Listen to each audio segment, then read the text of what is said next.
quero conversar com a gente, achei que seria muito propício, nas próximas semanas, a gente fazer algo diferente do que a gente normalmente faz aqui. A gente geralmente arruma uns temas, claro, de relevância, que tem a ver com a nossa realidade, e a gente traz os temas aqui, e aí a gente abre a Bíblia, e a gente vê o que a Bíblia fala sobre esses temas. Mas o que a gente vai fazer nas próximas semanas é um pouco diferente.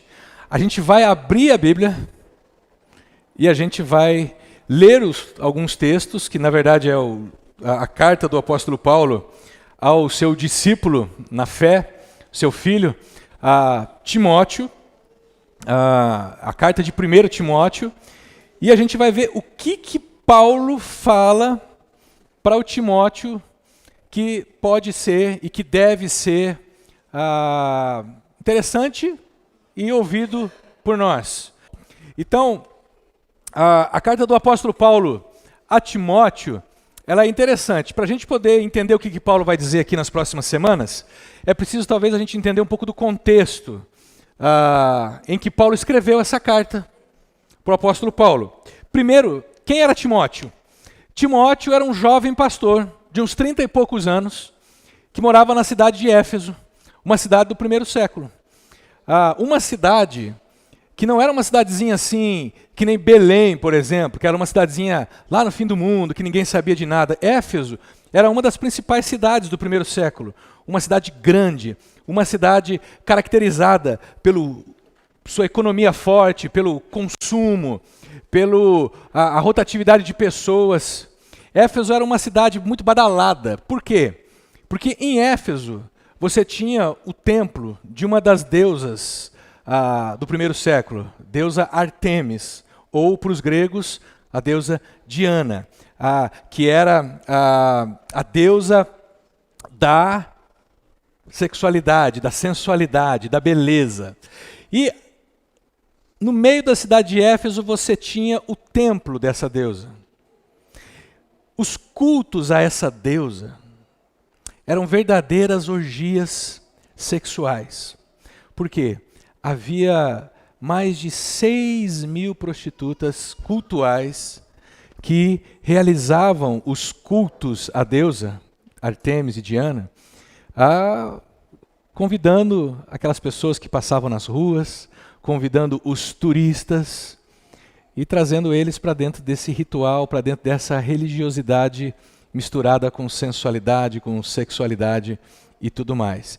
Então, olha só como é que o pessoal de Éfeso era criativo. Eles misturavam a sexualidade com religiosidade. E aí você tinha, se você reclama que o turismo sexual é uma coisa complicada hoje na nossa realidade, é porque você não viveu em Éfeso, uma cidade onde o sexo, a orgia, aquela entrega total era um negócio que fazia parte da cultura da cidade. Algo que fazia parte da cultura da cidade. As pessoas elas tinham essa visão de vida, elas cresciam vendo aquilo acontecer. Era uma cidade, Éfeso, muito parecida com os nossos dias. Ela era caracterizada não só por um pluralismo religioso, mas também por um pluralismo ético, de ideias. Ou seja, cada um tinha a sua maneira de ver o mundo.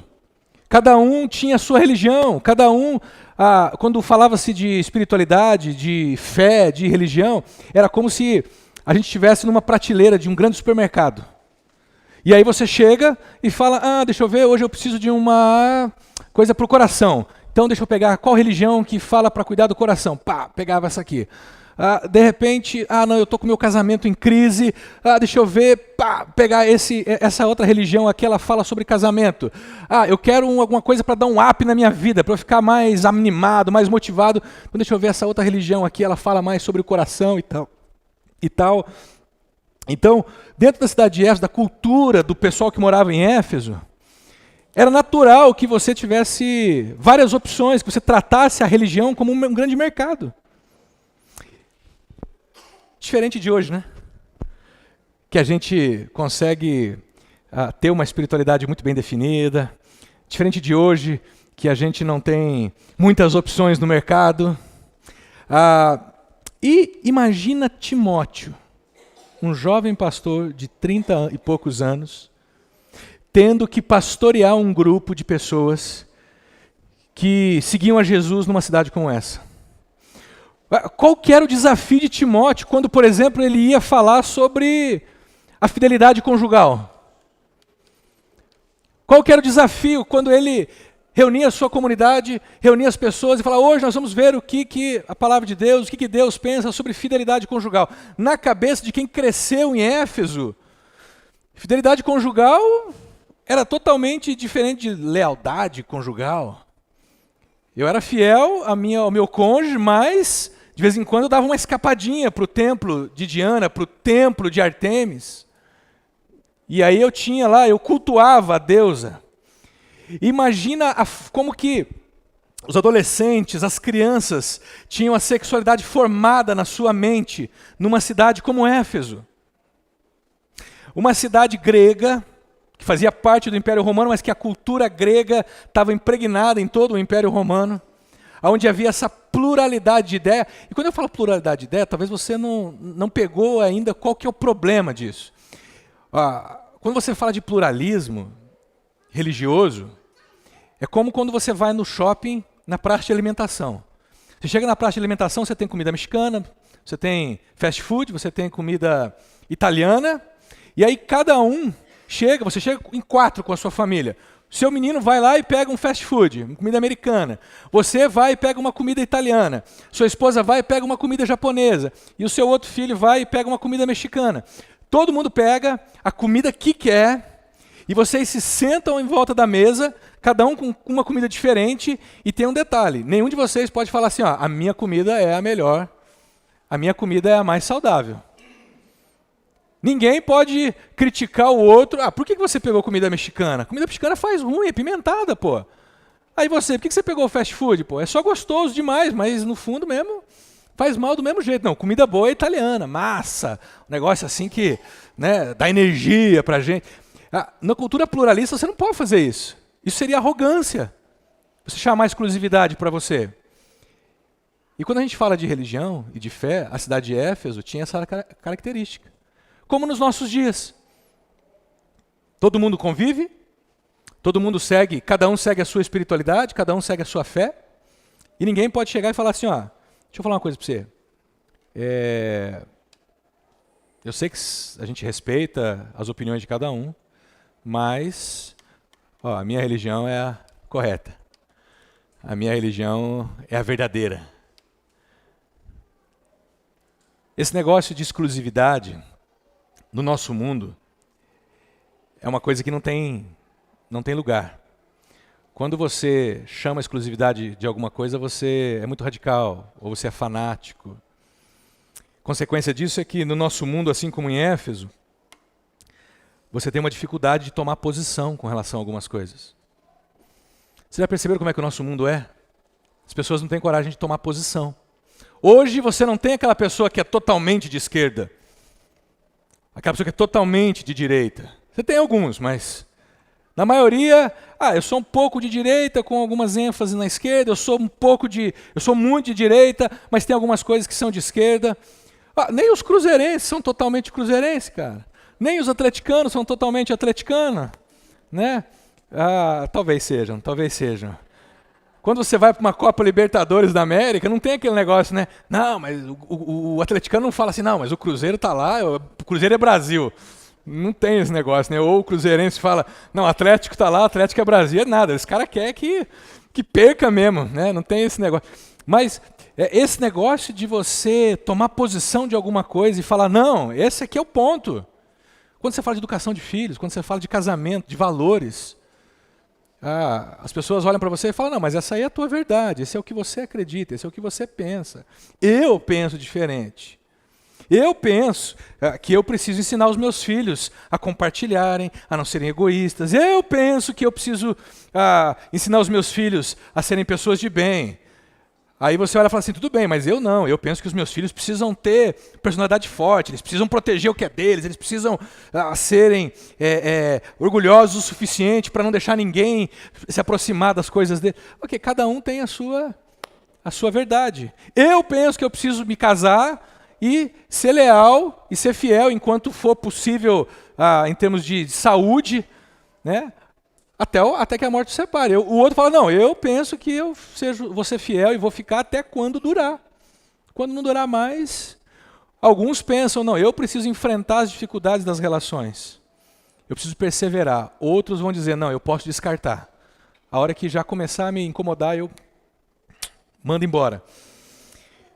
Como é que você faz para convidar um povo, para ensinar um povo, para fortalecer um povo, seguir Jesus dentro de uma cultura como essa? Numa cultura onde todos os caminhos levam a Deus.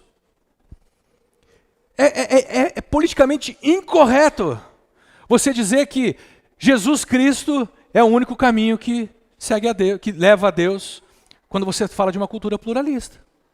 E nesse ponto a Bíblia, ela é politicamente incorreta.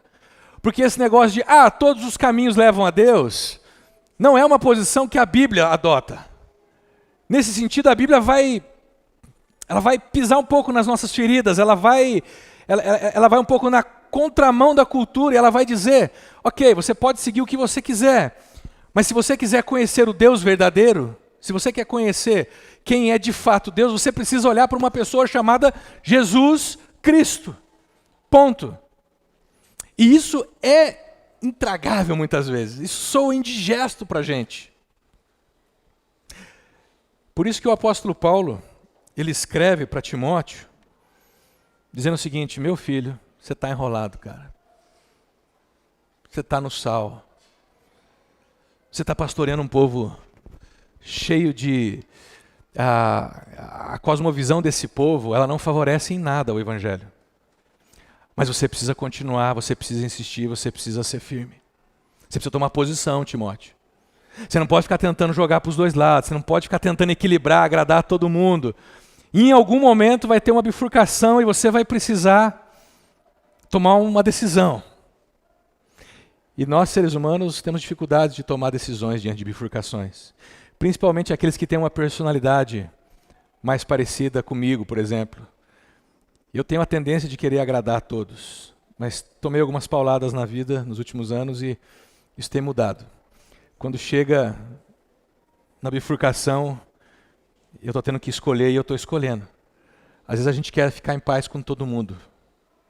O problema não é a gente querer ficar em paz com todo mundo. O problema é saber a hora certa de ficarmos em paz com todo mundo. Porque tem gente que sacrifica a paz com todos por coisas que não valem a pena. Blaise Pascal.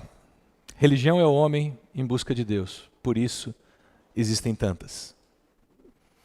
O Evangelho é Deus em busca do homem. Por isso existe apenas um. A fé cristã não é mais uma opção no mercado da fé. A fé cristã não é mais uma opção. A fé cristã não é uma religião, embora transformaram a fé cristã numa religião. Aquela fé cristã, onde o homem está em busca de Deus, ela é uma religião, está no meio de tantas. Mas quando você entender o Evangelho, que nós vamos falar hoje de manhã aqui, você vai perceber que ela é única. Porque ela fala de Deus vindo em busca de você. Eu sei, é absurdo, é indigesto. Quando você toma isso, quando você fala isso no meio de um grupo, você parece um louco. Mas é bom que seja assim. Jesus disse que a gente seria chamado de louco, que a gente seria perseguido quando a gente chamasse a exclusividade para ele. Paulo olha para Timóteo e fala assim, meu filho, quando eu fui para Macedônia, eu roguei-lhe que você permanecesse em Éfeso para ordenar a certas pessoas que não mais ensinem doutrinas falsas e que deixem de dar atenção a mitos e a genealogias intermináveis que causam controvérsias em vez de promoverem a obra de Deus, que é pela fé. O objetivo do que eu estou te falando, Timóteo, é o amor, que procede de um coração puro, de uma boa consciência e de uma fé sincera. Alguns se desviaram dessas coisas, do quê? Do coração puro, da boa consciência, de uma fé sincera, e voltaram-se para discussões inúteis, querendo ser mestres na lei, quando eles não compreendem nem o que dizem, nem as coisas acerca das quais fazem afirmações tão categóricas. Nós sabemos que a lei, aquela lei de Moisés, não faça isso, não faça aquilo, deixa disso, deixa daquilo. A lei, ela é boa se alguém a usa de maneira adequada, porque do contrário, a lei vira opressora. Se você usar a lei de maneira errada, você pode oprimir alguém e controlar.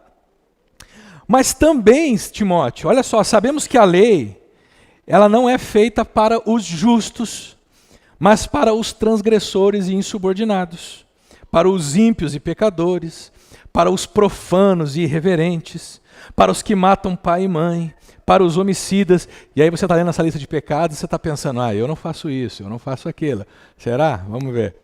Para os que praticam imoralidade sexual e os sodomitas, para os sequestradores, para os mentirosos e os que juram falsamente, e para todo aquele que se opõe à sã doutrina. Esta sã doutrina, esse ensino, se vê no glorioso evangelho que me foi confiado, o evangelho do Deus bendito.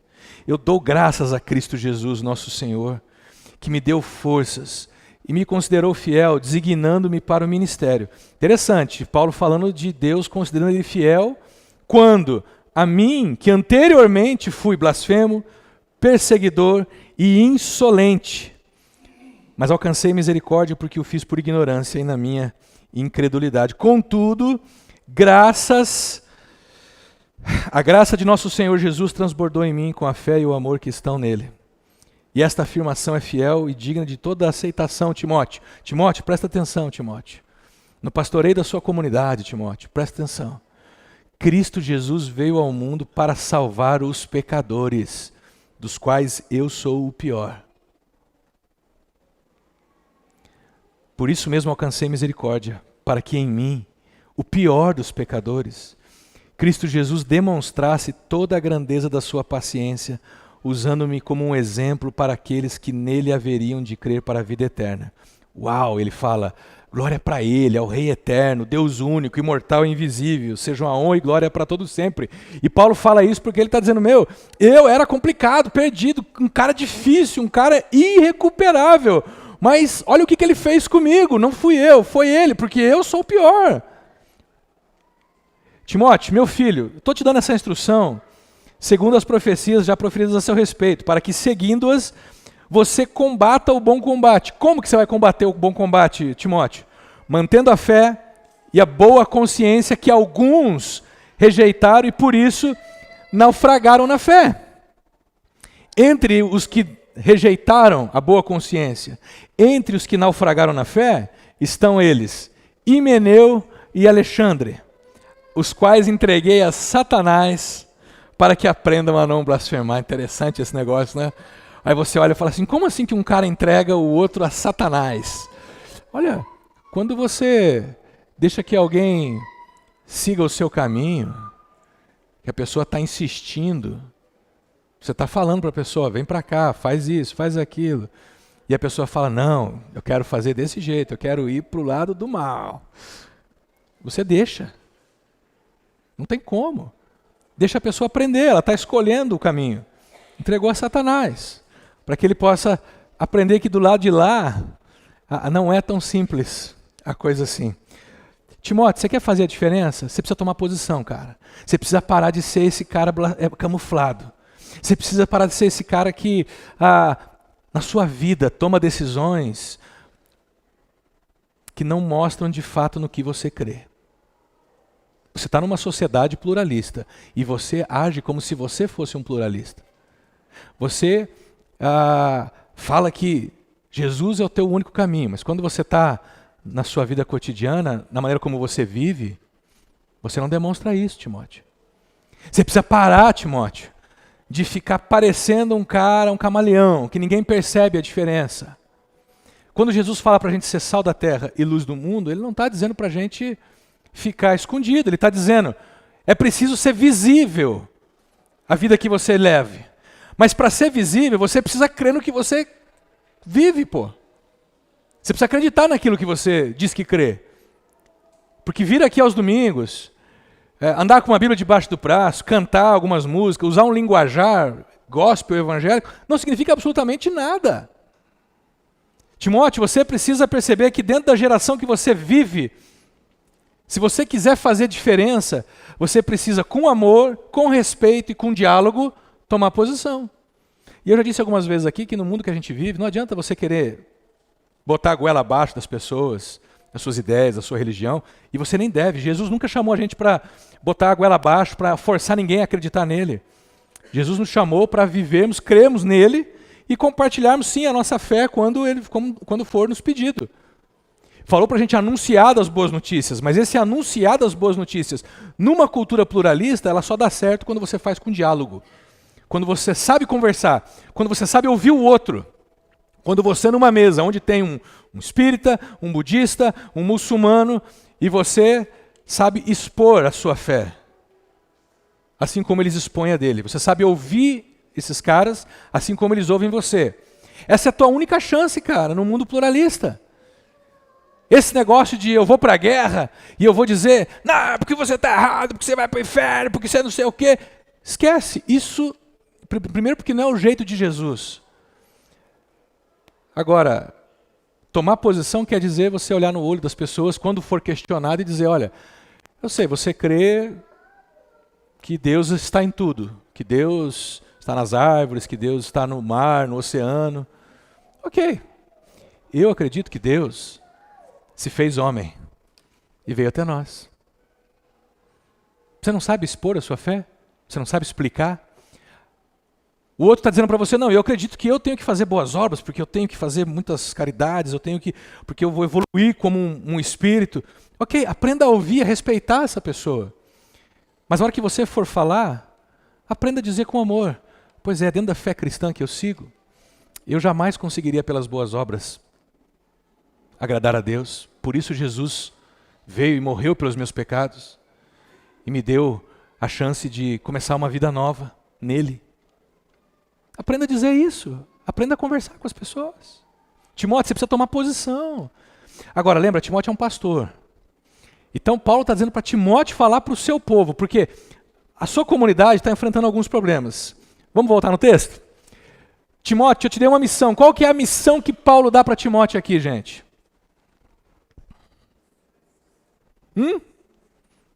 Ordenar a certas pessoas que não mais ensinem doutrinas falsas. Paulo não está dizendo, Timóteo, chega lá assim, tal, fala com eles, e aí galera, tudo bem? Vamos fazer um churrasco, preciso ter uma conversa com vocês. Olha, não está legal isso que vocês estão falando, não está... Não, ele está dizendo, você precisa mandar, você precisa chegar e acabar com essa palhaçada, Timóteo. Você sabe por quê, gente?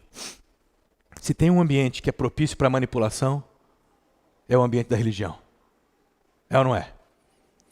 O ambiente da igreja, o ambiente onde você leva as pessoas a uma busca transcendental, é um ambiente propício para você manipular as pessoas.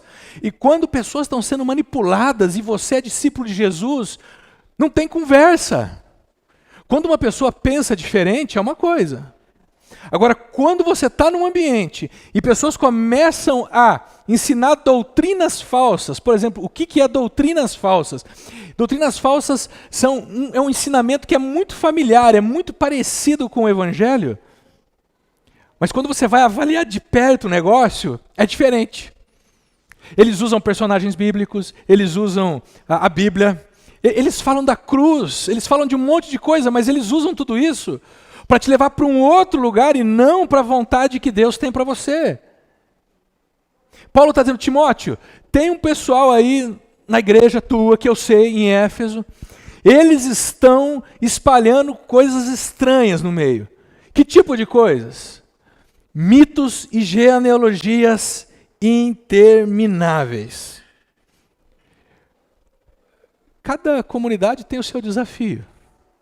A igreja de Timóteo tinha uns caras que começavam a pegar as descendências, né, a lista, a árvore genealógica, e diziam, olha, porque fulano e ciclano, aconteceu isso com ele, aconteceu aquilo, e Deus me revelou, só para mim, num quartinho fechado, onde ninguém mais estava presente, e somente para mim, que vocês agora precisam fazer assim, assim, assim, assado.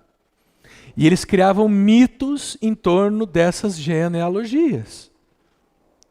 Quanta gente não é manipulado com essa conversa?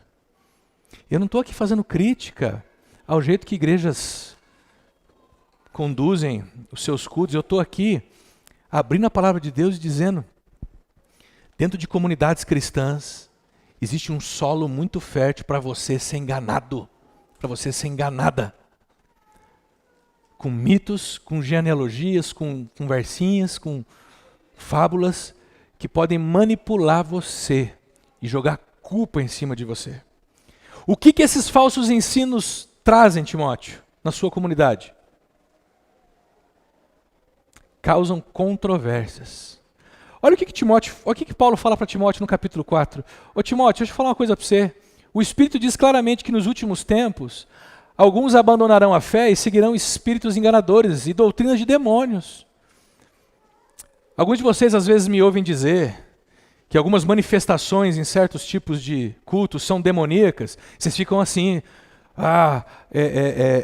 espantados comigo.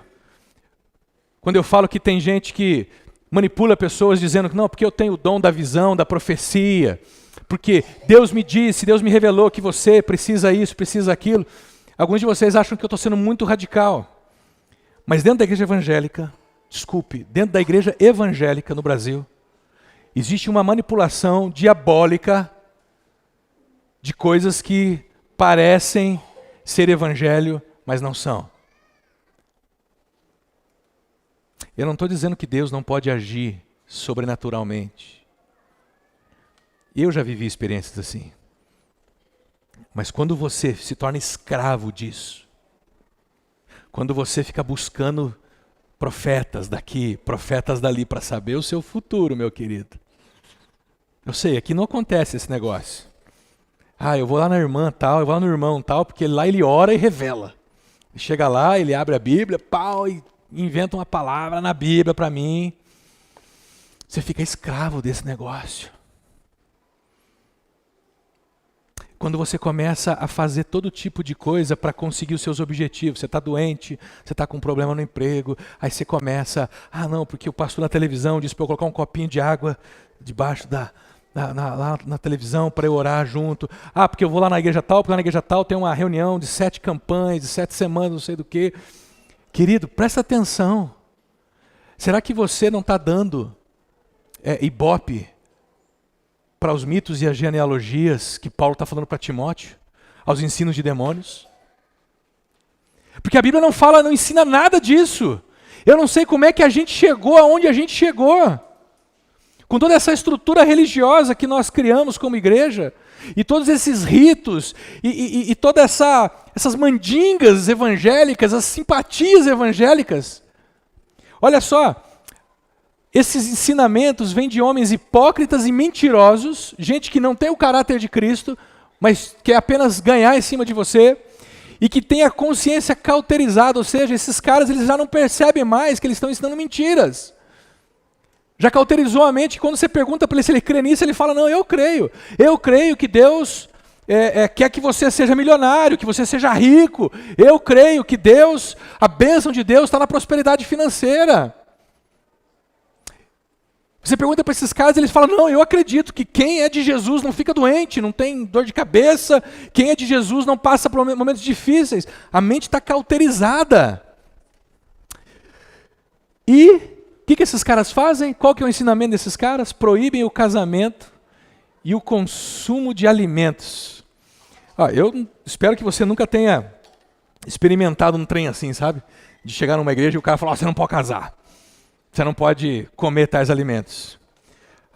Dentro do contexto de Timóteo, isso é normal, porque uma cultura grega, um pensamento platônico, onde o mundo físico, material, é inferior e o mundo espiritual é superior, as pessoas, dentro das suas religiões, elas acreditavam que tudo que tem a ver com a carne é do mal, e tudo que tem a ver com o espírito é do bem. Então, casamento tem a ver com o corpo. Não vai casar não, não vai se meter com esse negócio com sexo, porque sexo é do diabo, sexo é sujo, sexo não pode. Não come esse alimento, porque esse alimento, se você comer, Deus não vai se agradar de você. Tem uns negocinhos que se revelam no nosso meio, por exemplo. Não é igual, mas é a mesma coisa. Olha, para você ir na igreja você tem que ir de roupa tal. Olha, você tem que fazer a campanha tal. Ah, você tem que orar 15 semanas de madrugada, às 3 horas da manhã. Ó, você tem que, se você quiser que Deus te ouça, você vai ter que ir no monte. E, aliás, orar em monte é muito legal. É um ambiente muito bacana. É igual orar numa fazenda, é igual orar numa mata na beira de um riacho. Mas dizer assim, não, porque Deus vai te ouvir é lá no monte. Presta atenção, meu querido. Você está ficando escravo do negócio. Mas você pode ficar escravo de outro mito também, né? Ah, você não precisa orar. Você não precisa buscar Deus. Você pode ficar escravo de uma outra mentalidade também. Olha, Deus não fala com você. Olha, Deus não vai se manifestar de maneira transcendental. Ele não vai falar no seu ouvido. Ele não... Cuidado, né? Paulo fala que, Timóteo, Deus criou tudo muito bom e nada deve ser rejeitado se for recebido com ação de graças. Uma grande dúvida que tinha, sempre tem na época, pastor, eu posso comer as balinhas de Cosme e Damião? Ué, se tiver boa, não tiver vencida, manda bala, filho. É umas coisinhas besta, né, gente? Eu posso ir em festa junina? Não só pode, como nossa comunidade em 2020 vai fazer uma festa junina. Aqui nessa rua, se a gente conseguir fechar isso aqui. Vamos fazer uma festa, vamos botar bandeirinha, vamos dançar quadrilha, botar música, sanfona, quentão, pipoca aí, rapadura, pé de moleque e tudo mais. Quantas pessoas eu já vi escravo desse negócio? Eu não vou mandar meus filhos para... Não vou deixar eles dançar na escola, porque festa junina tem a ver com os santos e tal. Meu filho, Deus criou a dança. Deus criou a festa. Deus criou o pé de moleque, filho. Deus criou a paçoca. Deus criou esses negócios, mano. Não foi? Criou esses trem. Olha o que Paulo está falando. Dá graças a Deus por esse negócio. Pega esse negócio e fala, tá aqui, esse pé de moleque é teu. Ponto. Acabou e come. E se diverte com os teus amigos. Você não pode dançar um forró, você não pode dançar, você tem que cantar só Hillsong, só música gospel. Para, isso é mito, isso é genealogia. Deus criou o baião, Deus criou o forró, Deus criou o shot, Deus criou os ritmos das músicas, Deus criou o funk. Eu sei, vocês vão falar que não, é arte. Agora, o que você faz com isso pode ser inadequado. Eu sei, você não gosta, eu também não, mas tem uma galera aí que curte demais. E ao invés de a gente ficar olhando para eles e falar assim, você tem que parar de ouvir essas porcarias e tal. Não, beleza, então oferece um negócio bom para eles. Bem, esse é outro papo, né? Se você, Timóteo, transmitir essas instruções aos irmãos, você vai ser um bom ministro, nutrindo esses caras com verdades da fé e a boa doutrina. Rejeite, porém, Timóteo, as fábulas profanas e tolas. Para de ficar perdendo tempo, Timóteo, com discussõezinhas bobas. Eu cresci numa igreja que de vez em quando pintava um profeta lá.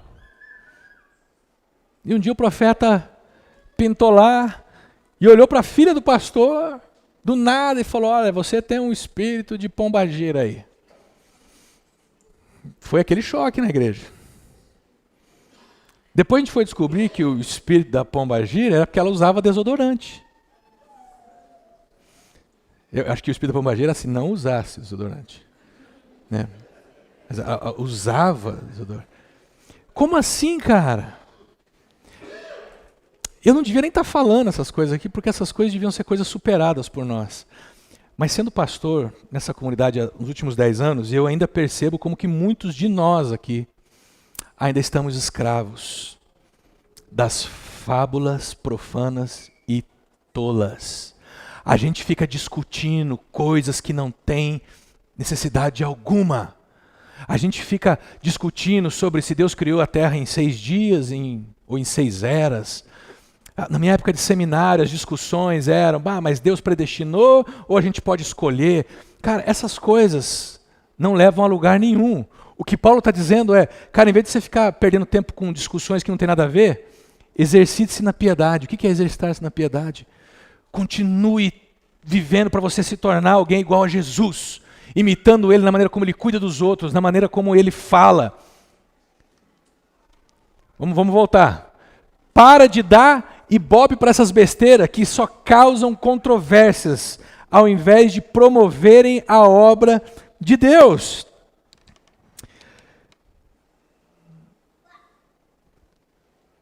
Nos últimos 10 anos como Comunidade Aliança, quais foram as conversas que nós tivemos e discussões que nós tivemos aqui, que causaram controvérsia e se tornaram um empecilho para a nossa comunidade seguir em frente?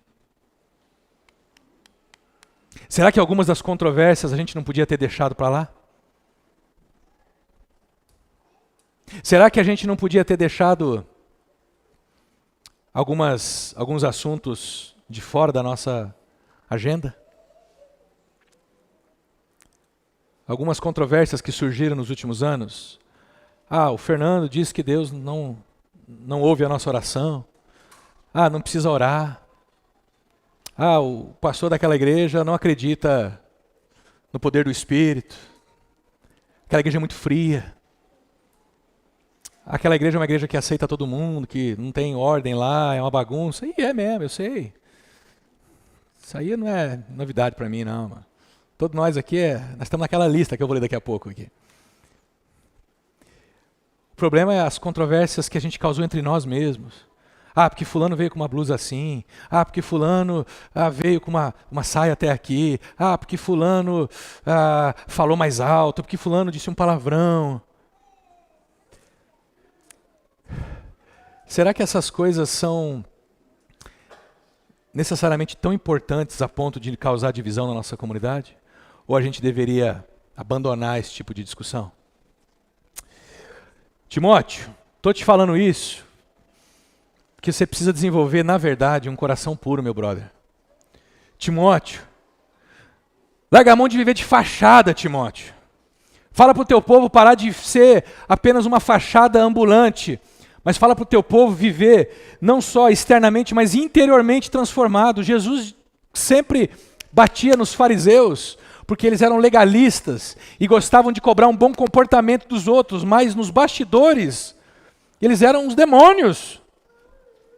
E nós às vezes vivemos como fachada, a gente vem aqui, a gente dá um sorriso, a gente alô, paz, amém, amado, mas quando nós estamos sozinhos, as coisas que passam na nossa mente, as intenções que nos levam a fazer algumas coisas são demoníacas. Você precisa ter um coração puro. O coração puro quer dizer que é o seu âmago. Deixa Deus entrar no seu âmago, no seu interior e transformar quem você é por dentro, pô. Timóteo, você precisa ter uma boa consciência. Se a tua consciência te acusa de algumas coisas que você precisa resolver, Timóteo, fala para o teu povo, é o seguinte, em vez de ficar conversando conversa besta por aí, vai resolver os teus problemas. Você está devendo para alguém e não foi conversar? Vai conversar, procura essa pessoa, pô. Acerta a tua dívida. Você magoou alguém e não pediu perdão? Vai pedir perdão, vai se reconciliar. Você precisa perdoar alguém? Vai e oferece perdão para essa pessoa. Não fica andando com a consciência pesada. Desenvolve um coração puro que te leve a dormir à noite em paz. Quando você faz as coisas erradas, conserte. Porque senão você vai ficar que nem os falsos mestres, com a mente cauterizada. Vai chegar uma hora que você vai viver sem resolver os seus problemas e você vai achar que é normal. Cauterizou a mente, para você aquilo não é problema mais, enquanto você está causando um rastro de estragos na vida dos seus familiares, na vida dos seus funcionários, na vida da sua empresa, onde você trabalha, na sua escola, na sua vizinhança. Timóteo, foque na piedade, seja igual a Jesus, tenha uma fé sincera, Timóteo. Timóteo, fala para esse povo não abandonar a simplicidade, de continuar buscando a Deus, coisas simples que nos nutrem. Vocês conhecem muita gente que estava conosco já, e não estão mais. Sabe por quê?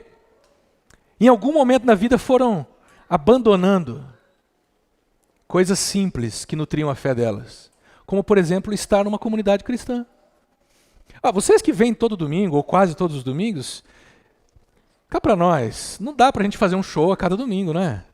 É um negócio meio ordinário isso aqui. Imagina para mim, às vezes eu me sinto o pior dos pecadores, que eu olho e falo assim, caramba, ainda bem que agora tem uns caras para ser pior junto comigo, né? O Teco, a Lu, o Crasso, o William, semana passada, estou sabendo que arrebentou aí também. Então, mas é difícil pra gente quando você prega toda semana e você fala, caramba, eu tenho que ir lá e chamar a atenção desse pessoal, para que eles fiquem presos a mim. Não é fácil esse negócio, eu estou 10 anos pregando aqui todo final de semana, e você que está assistindo já percebeu. Você que chega novo, às vezes fala, nossa, que comunidade diferente, tal, que coisa bacana, pouca música, ninguém fica levantando toda hora, ninguém fica 50 minutos de pé, pulando, vai para lá, vem para cá, né? Mas depois de 10 anos, você olha, não, bicho, aquela igreja lá é igual às outras, cara. Não é tão simples, mas você que vem aqui todo domingo, você sabe a importância desse momento para você, a médio e longo prazo. Você sabe que quando você vem aqui e ouve a palavra, ela te nutre. Quando você vem aqui e adora a Deus nas músicas, você é lembrado de quem é Deus e de quem é o Deus da sua vida e não você mesmo. Tem gente que abandonou essas coisas porque ficou cotidiano. Não, vou lá, não acontece nada. Não tem um arrepio, eu não tenho uma visão, não aparece um anjo, é sempre o Fernando que está lá falando. Paulo está dizendo para Timóteo, ensina teu povo. A maneira como eles vão se prevenir desses falsos ensinos é mantendo-se firmes nas coisas ordinárias. Uma fé sincera. Leitura das Escrituras, por exemplo. Você é discípulo de Jesus, meu? Você lê as Escrituras, pô? Você medita nelas? Ou você apenas, é eu que leio para você as Escrituras aqui no domingo? Você ora durante a sua semana? Coisas simples, porém profundas. Você e eu precisamos desse negócio. Você precisa cuidar do seu coração. Senão você fica se alimentando por aí. Você acha que você só se alimenta pela boca. Mas Jesus diz que os olhos são as janelas da alma. E quando você olha, o que você olha também causa um efeito dentro de você. E aí, se você fazer uma avaliação bem sincera, é possível que você esteja se alimentando só de seriado de televisão, de La Casa de Papel, que aliás eu já assisti a 3ª temporada.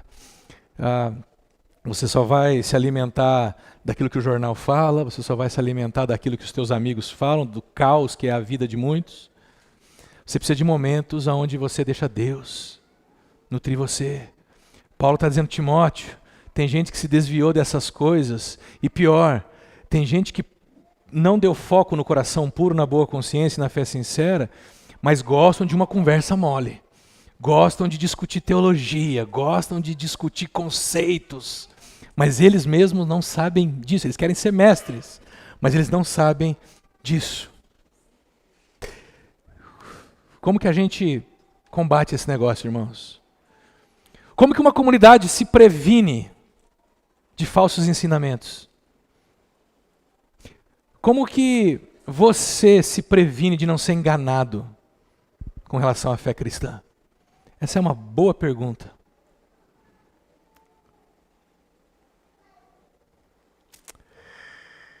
Eu acho que a primeira coisa, você que é discípulo de Jesus, você que tem uma familiaridade com a Bíblia, você precisa compreender o lugar da lei. Você já viu que religião geralmente é um negócio assim, ó. Meu filho, você precisa fazer isso, isso, isso, e aí Deus vai te abençoar. Ou, se você for um bom menininho, uma boa menininha, você vai para cima. Se você for um mau menininho, você vai para baixo. A lei que nós estamos falando aqui é a lei de Moisés, que o povo judeu recebeu para colocar ordem na vida deles. Mas a gente do século 21 pegou essa lei e transformou ela numa religião. E aí a gente chega numa igreja e fala, aqui nessa igreja você não pode fazer isso, não pode fazer aquilo. E ainda inventamos umas outras leis. Que se você vir tocar de bermuda, que se você vir de boné, que se você precisa ter reverência no jeito que você fala, no jeito que você sente, você precisa ser as palavras corretas. A gente inventou um monte de outras leis. E a gente vai construindo a nossa vida achando que a gente só vai ser abençoado por Deus se a gente conseguir andar direitinho sem errar o tempo todo. A lei de Moisés Olha o que Paulo fala. Sabemos que a lei é boa, mas se alguém a usa de maneira inadequada. Eu já vi muita gente sendo ferida em igreja, porque alguém pegou esse pacote da lei, mais um outro pacote, e quando a pessoa veio caminhar na comunidade com Jesus, a pessoa estava quebrada, pegou esse pacote, jogou em cima dela e falou, agora vai. Você tem que obedecer tudo isso aqui. Se você sair um milímetro desse negócio aqui, você vai para o inferno. Vocês já viveram esse negócio, pô? O ambiente da igreja é um lugar propício para se manipular. E uma das maneiras que você manipula alguém é botando culpa sobre ela. É dizendo, agora a sua vida vai ser um inferno, porque você deixou de vir no culto. A sua vida agora o seu casamento vai despencar, porque você não deu o dízimo esse mês. Paulo está dizendo que a lei ela é boa, mas se ela for usada inadequadamente, ela vai oprimir você. Paulo está dizendo assim, ó, a gente sabe que a lei não é para os justos. E aqui eu queria que você prestasse atenção numa coisa. Paulo não está dizendo que existem dois tipos de pessoas. Os justos e os injustos. Ele não está dizendo que existem os bonzinhos e os mauzinhos. Ele está dizendo que todos nós somos desobedientes. Dá uma olhada para essa lista e vê se você se encaixa em alguma delas. A lei não é para os justos, mas para os desobedientes, aqueles que transgridem, aqueles que são insubordinados, aqueles que são profanos e irreverentes, aqueles que matam pai e mãe e aqueles que são homicidas, os que vivem na imoralidade sexual e os sodomitas, os sequestradores, os mentirosos, os que juram falsamente. Tem alguma dessas coisas que você nunca fez? Você nunca mentiu, por exemplo? Nunca mentiu? Você nunca viveu na imoralidade sexual? Talvez não na prática, mas o coração e a mente, bicho, sinto muito. Nosso coração, o meu coração, é imoral sexualmente no último. Matam pai e mãe. Talvez você nunca tenha matado seu pai e sua mãe, mas Jesus fala que quando você xinga, quando você ofende, você já está matando no seu coração. Você nunca fez isso com seus pais? Então, Paulo está dizendo o seguinte, Timóteo, a questão de você ser uma pessoa bem comportada, de você andar na lei, ela é importante. Mas se você for tentar praticar a lei 24 horas por dia, você vai perceber que é impossível de você manter a linha. Porque em algum momento a gente vai cair fora, a gente vai se perder. Por exemplo, na área da sexualidade, para os que praticam imoralidade sexual e os sodomitas. Tem uma palavra ali que eu troquei ela, tem uma tradução que traz sodomita, mas é porque tem uma encrenca que eu não quero levantar desnecessariamente. Mas é que para alguns de nós, quando a gente fala de imoralidade sexual e os sodomitas, para alguns essa é uma questão de morte. Deixa eu dizer uma coisa para vocês. Essa linha aqui, ela não fala de... Essa linha aqui, ela não está falando de uma categoria. Ela não está falando da homossexualidade e da heterossexualidade. Ela está falando de uma sexualidade santa. E quando a gente fala sobre sodomismo, quando a gente fala sobre homossexualidade, alguns de nós nos orgulhamos, porque a gente fala assim, mas eu sou heterossexual. Eu não estou nessa lista. Deixa eu te falar uma coisa para você. Se você usa a sua sexualidade de maneira disfuncional, fora do casamento, fora de um compromisso, fora da aliança com uma outra pessoa, não tem diferença nenhuma para você. Eu não estou falando de pessoas. Eu estou falando de algo que Deus nos deu para que a gente pudesse viver bem. Eu estou falando do projeto de Deus para nós, como seres humanos. E quando a gente usa um negócio de um jeito diferente para o qual ele foi programado, o negócio dá errado. Então presta atenção, meu querido. A lei, esse negócio de você pegar firme na religião e falar assim, não, você tem que fazer isso. Isso aqui é para... Ela tem alguns objetivos. Deixa eu mostrar para vocês aqui. Primeiro, nos tornar indesculpáveis. Antes do povo de Israel receber a lei, ninguém sabia o que era pecado. Então, o pessoal agia do jeito que queria. Deus dá a lei, quando a lei vem, a lei mostra os pecados. E fala assim, ó, tá vendo? Ó, matar pai e mãe é pecado, mentir é pecado, roubar, cobiçar é pecado. Mas a gente não sabia, mas agora vocês estão sabendo. E aí a lei, ela vem primeiro para nos tornar indesculpáveis, mas ela vem também para refrear o mal na sociedade. Porque o camarada nessa época, ele era traído, vamos supor, ele era roubado por alguém. Sabe como é que ele se vingava? Ele ia na casa do cara que roubou ele e matava a família inteira do camarada. Aí por isso a lei vem e diz, olho por olho, dente por dente. Ou seja, tem um limite. Não vai passar desse limite. Refreia o mal na sociedade. E você vê que mesmo refreando o mal na sociedade, o ser humano ainda extrapola, né, nos seus pecados. Mas ele aponta o caminho para a liberdade. A lei, ela vem para dizer o seguinte, ó, eu sei, você não consegue cumprir isso daqui.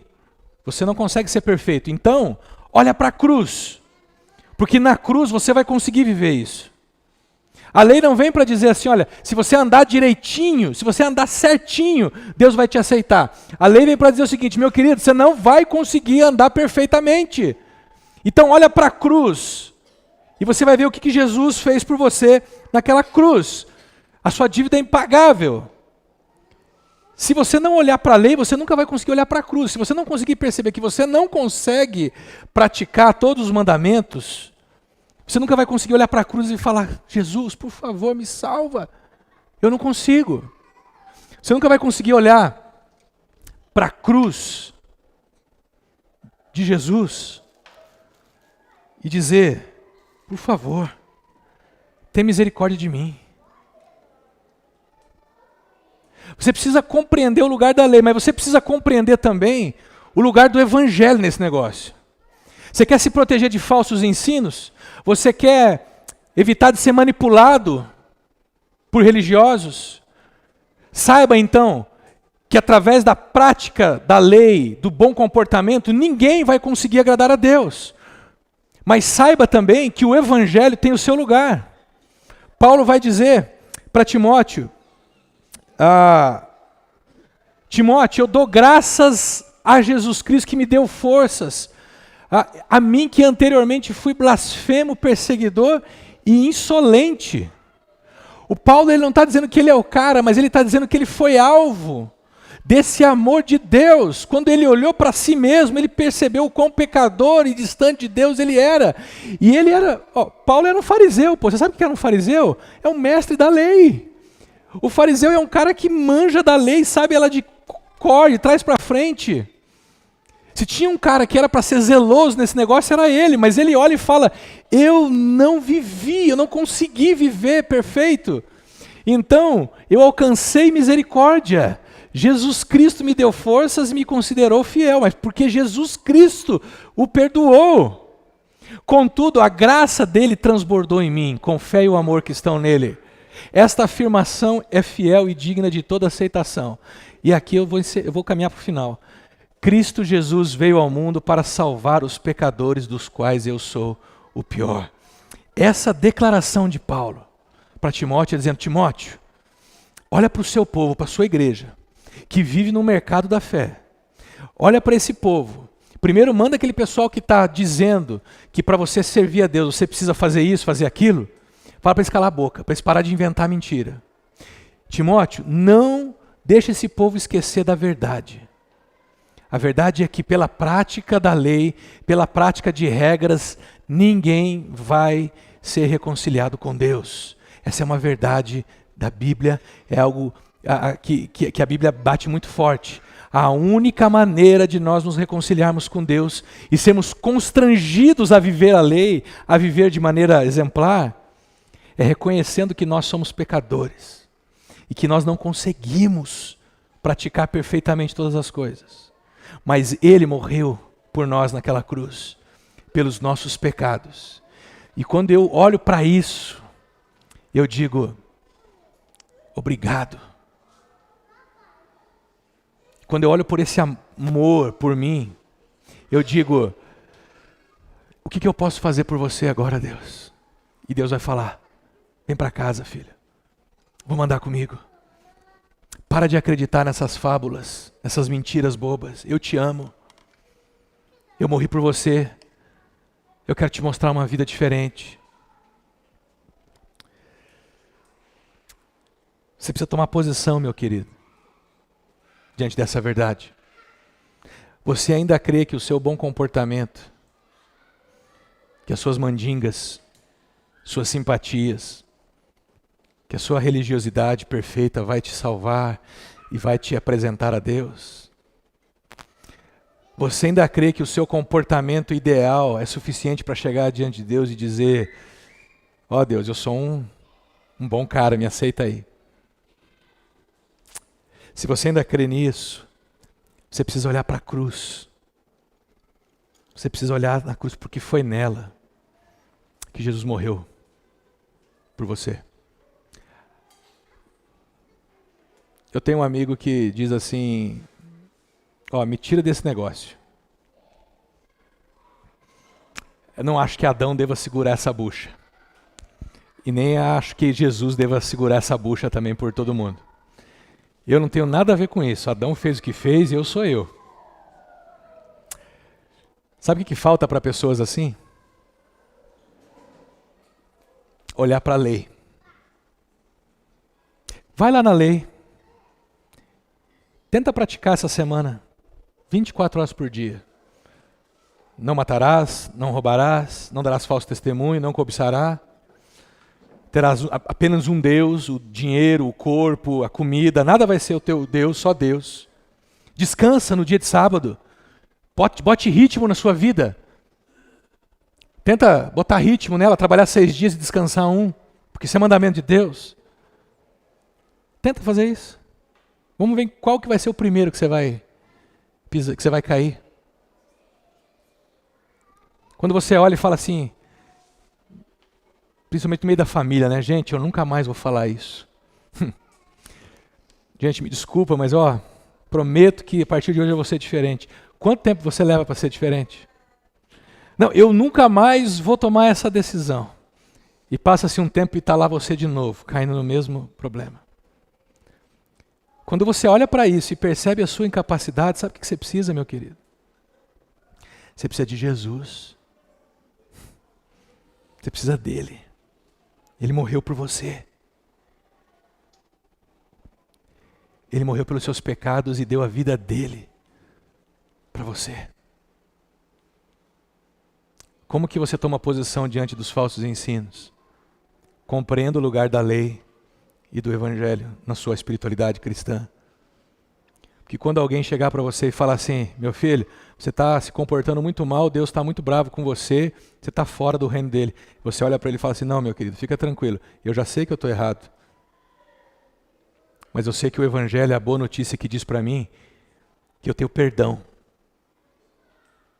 Eu tenho perdão em Jesus e ele é capaz de me tornar alguém que viva essa lei de maneira perfeita. Mas isso é um processo na minha vida. Quando alguém chegar para você e falar assim, olha, porque você precisa fazer isso, você precisa botar um copinho aqui, você precisa levantar a tal hora da madrugada, porque Deus vai te ouvir nessa hora. Você olha e fala assim, meu filho, eu sei que Jesus morreu por todos os meus pecados, e eu sei que a hora que eu falar com Ele, Ele está me ouvindo. Quando alguém dizer para você assim, você está vivendo essa pendenga na sua vida, é porque você deixou de ir no culto, porque você deixou de ler as escrituras. Você olha para ele e fala assim, não, meu filho, eu estou vivendo essa pendenga na minha vida, porque eu vivo num mundo caído.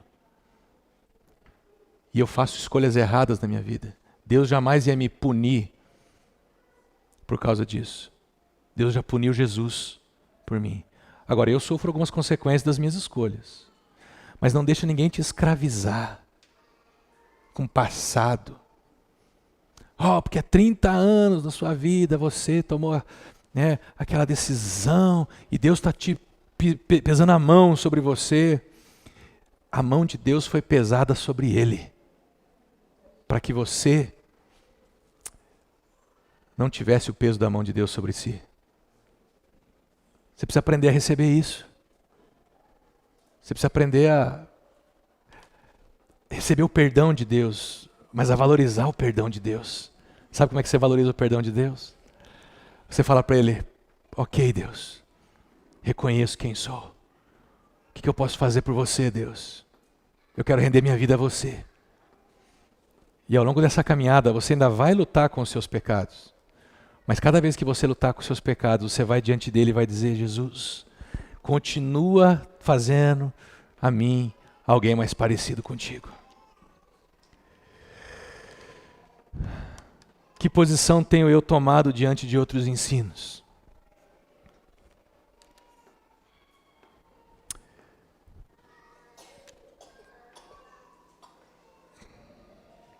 O perigo do sincretismo é que você faz uma salada de coisas na sua vida. No domingo você vem e escuta o Evangelho. Na segunda você vai atrás do budismo, aonde Jesus é um espírito de luz. Na terça você vai ao espiritismo, aonde Jesus não é Deus, mas é um homem evoluído. Na quinta-feira você vai no culto do descarrego, onde tem elementos das religiões afro. Na sexta-feira você escuta o pastor neopentecostal na televisão e você toma água abençoada por ele, do Rio Jordão. No sábado você acorda de mau humor e você se diz ateu. Eu não acredito mais em Deus. Graças a Deus. No domingo, antes de vir para a igreja, você olha o horóscopo e vê o que tem para o seu signo. E no domingo você está aqui de novo. Olha, eu fui generoso. Eu fui generoso com vocês. Porque muitos de nós... Eu tenho um amigo meu que diz que eu não gosto de que vocês ouçam outros pastores. Não, eu gosto que vocês ouçam. Eu gosto que vocês ouçam bons pastores. Agora, tem uns camaradas que são complicados. E eu acho que alguns de vocês estão deixando o falso evangelho guiar vocês. Cuidado. Você precisa compreender o lugar da lei e o lugar do evangelho. Qual a minha posição diante de quem Jesus disse ser e do que ele fez na cruz? Você acredita nesse negócio mesmo? Ou você só finge que acredita? Jesus é Deus encarnado. A coisa mais absurda que você já ouviu na vida. Deus se tornando homem para morrer pelos seus súditos. Isso nunca houve em nenhuma história de religião no mundo. Geralmente são homens que se tornam deuses. Evoluem. Mas só Jesus diz que Ele olhou para nós e nos viu perdidos no pecado e veio até nós. Queria que você, nessa manhã, pudesse refletir sobre o que nós falamos e continuasse caminhando na direção dele. Só assim você vai parar de ser uma fachada ambulante. Quando o amor dele constranger você e você, por amor, resolver se render a ele, ele jamais vai obrigar você a segui-lo. É você que vai ter que dar o seu coração a ele. Eu espero que nessa manhã você deixe ele limpar a sua consciência e continuar mantendo a sua fé sincera. Tome posição diante disso, meu querido. Não tenha medo. Assuma. Assuma Jesus como Senhor da sua vida. Assuma Jesus como aquele que foi capaz de partir o seu corpo por nós. Aquele que na noite em que ele foi traído, na noite que ele foi traído, ele olhou para os seus traidores. Jesus tem 12 caras que o traíram, não foi só o Judas. Ele olhou para os seus traidores e disse assim: esse é o meu corpo, que eu estou partindo. Eu vou partir o meu corpo em favor de vocês. Eu vou até a cruz e vou morrer por vocês. Mas Jesus falou: olha, tomem do meu corpo para vocês, se alimentem dele, deixa eu transformar vocês. Assim como ele pegou o cálice de vinho e disse: esse é o meu cálice que vai ser derramado na cruz, o meu sangue que vai ser derramado em favor de vocês na cruz. Esse é o cálice da nova aliança, o novo acordo. Qual o novo acordo? Eu estou derramando a minha vida pela vida de vocês. Se vocês crerem em mim, se renderem a mim, vocês serão feitos novos, novinhos em folha. Guarda esse tempo para você orar um pouquinho. Se tiver algo que você precisa dizer a Deus, diga. Se tem coisas que você precisa confessar, deixa Deus te limpar, meu irmão, nessa manhã.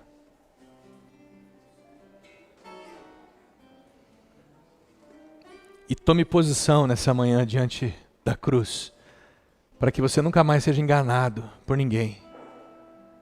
Deus não te ama pelo que você faz. Deus te ama porque Ele decidiu te amar. Ponto. Você não precisa obedecer a Deus para Ele amar você. Você obedece a Ele porque Ele te amou.